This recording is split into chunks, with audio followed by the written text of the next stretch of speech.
Hello and welcome to the Good Vibrations podcast here on YouTube. You're listening to me, Phyllis Brown, and it's wonderful to get some of your feedback on the topic of guides and spiritual helpers.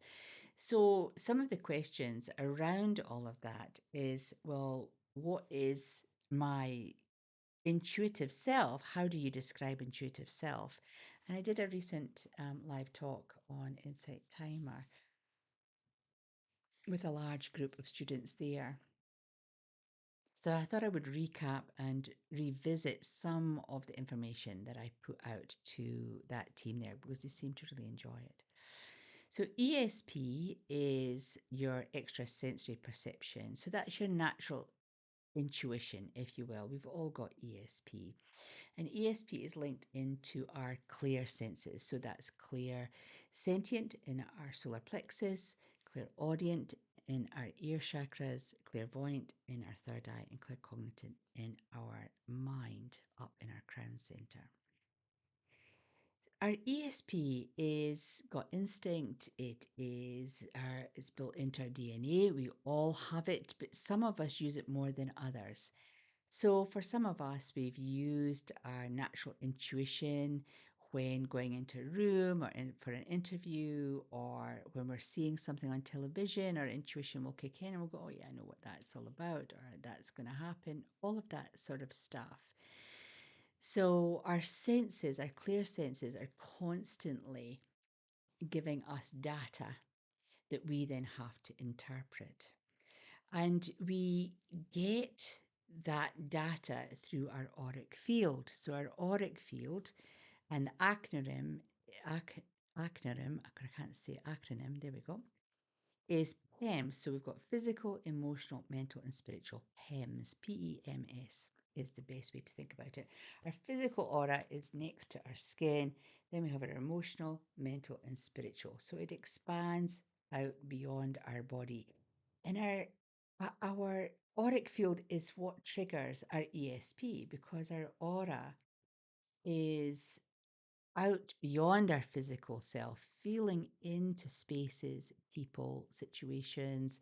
We call it reading the room. Some people call it emotional intelligence. Some people call it ESP. It could be anything. It's anything and everything. It's all the same thing. But that biofeedback, when our auric field touches something, the biofeedback comes and you go, oh, what's happened? You know, you'll turn around in a room and you go, what? Who was that? What is that?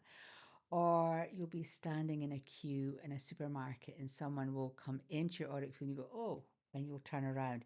They haven't touched you.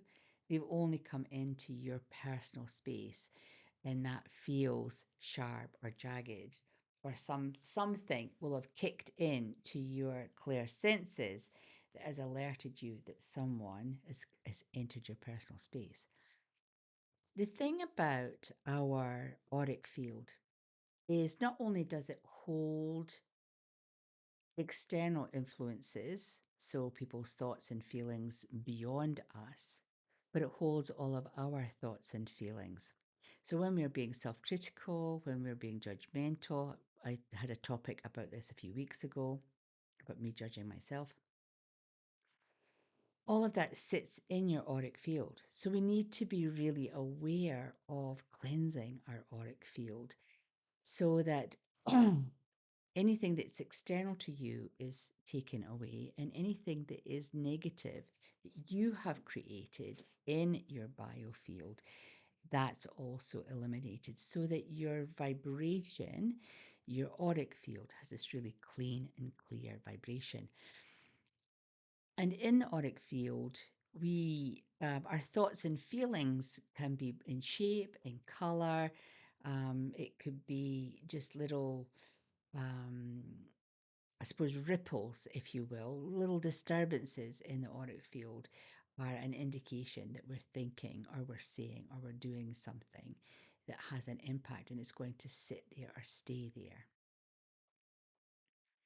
The spoken word itself, so my speaking right now, has a lifetime of 7 seconds. So that's how long it takes the brain external to me to acknowledge that I'm saying a noise, a sound that is words, and the brain then cognitively turns that sound into words so we understand what we're saying.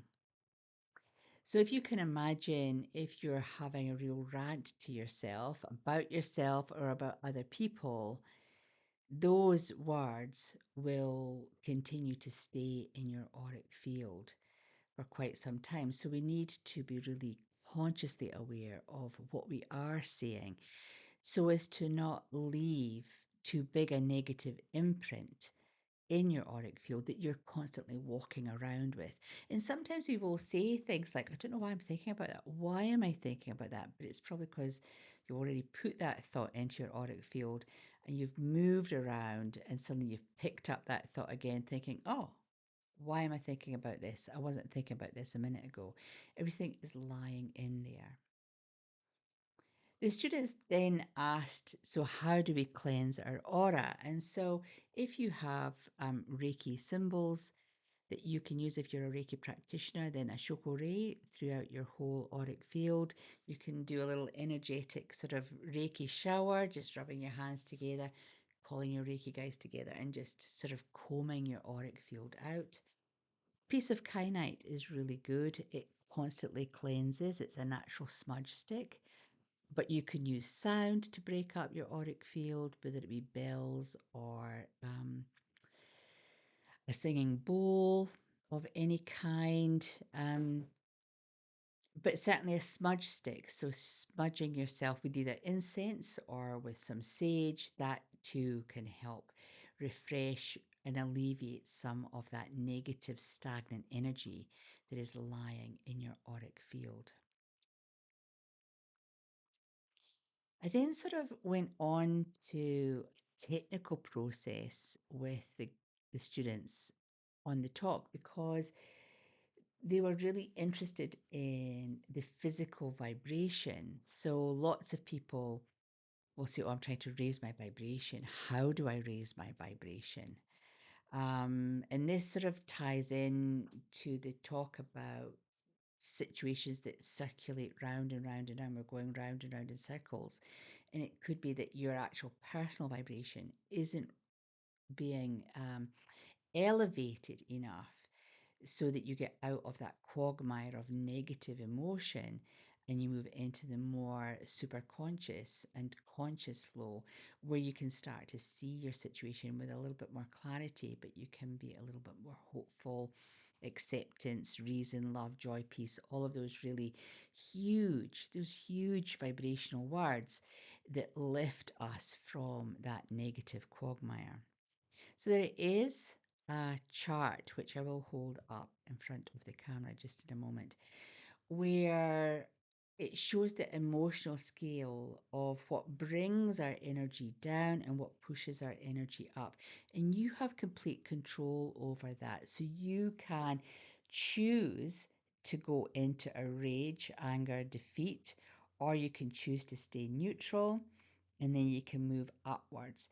So when something impactful happens in our lives, you get some bad news or disturbing news or a challenge on some level, it's up to us in how we react. So for myself, I tend to go into neutral gear. I'll hear what's being said, I'll neutralize it, and then I'll figure out how am I going to deal with it. But I'm hoping to go up into acceptance and then dealing with the situation rather than down into that anger, shame, guilt, etc. So this here, oh, I'll move it over here, is the scale. So these are the scale, the vibrational scale in megahertz of the different emotions that we can feel. And so down here in that sort of shame, guilt, apathy, we're vibrating at a very low level. We're just subsiding. We're not living at that level. And then we come up the scale with more of that emotional stuff, anger, pride. And then we come into courage, neutrality, neutral mode. That's me. When I get that really challenging moments of things that have happened, I'll just take a deep breath and go, okay, I need to just not go up or down the scale. I need to just sit with this information first, and then I'll decide how I'll process it. And then we come up into that other areas of vibration. The scale itself, I'll just put it over me here. We can see that we're down in that alpha waves, and then the higher our vibration, we come up into the omega waves. And you can see that our energy is quite contracted when we're in those base emotions. So we talk about the auric field. When we feel anger and rage, we pull our energy towards us, and we're really quite tight with it rather than pushing our energy out. And so that we're still feeling and our intuitive self is still working.